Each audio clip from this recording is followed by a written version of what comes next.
Hi there, SPM candidates of 2013.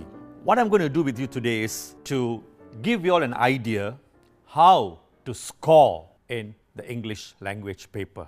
Okay, I would concentrate on paper 2 first. But before that, think about this.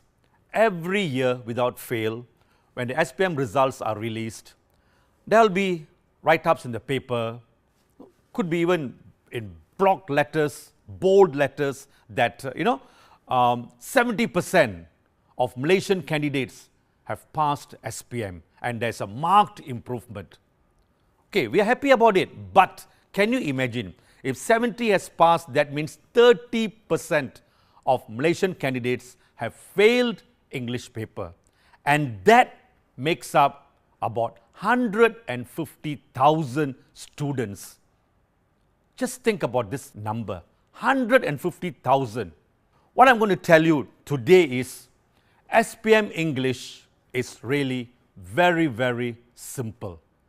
No one should fail SPM English. What I'm going to tell you is, okay, how to score for this paper, paper 2 especially. Okay, the marks that you should get if you want to maintain your A+, and also the marks that one should get if you just want to pass, that is an E.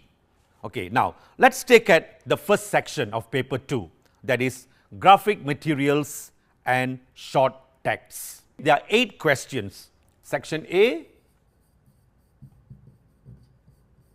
8 questions. What can you be asked?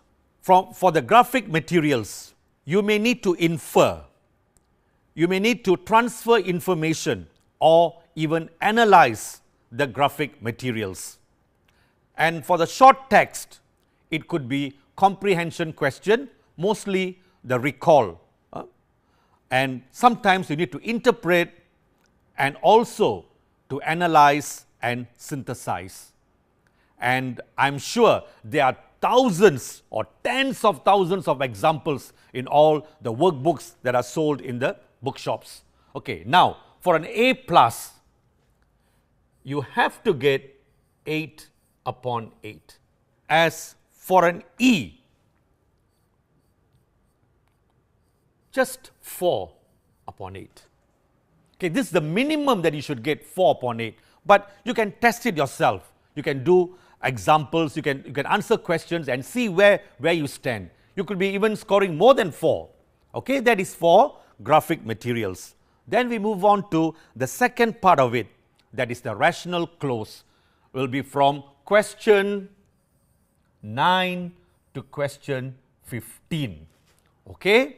If you ask me, in my opinion, this is the only section or only part of the English language paper where you are tested on grammar. Grammar meaning all the grammar items, for example, on prepositions, tenses, conjunctions, pronouns, infinite verb, subject-verb agreement, adjectives, gerunds, and the list goes on. Maybe I'll deal with this when we go into lesson proper in the near future. Okay, now here for an A+, you have no choice but to maintain all correct, 7 upon 7. And as for E, it has to be at least 3 upon 7. If I'm not mistaken, the national average for this is only about 2. The national average, 2 upon 7. So if you can get 3, it's good. All right? So that means for section A, for an A+, it has to be 15 upon 15, and for an E, it has to be at least 7 upon 15. This is only my suggestion, but it has proven results. And now, let's go on to section B, that is your information transfer.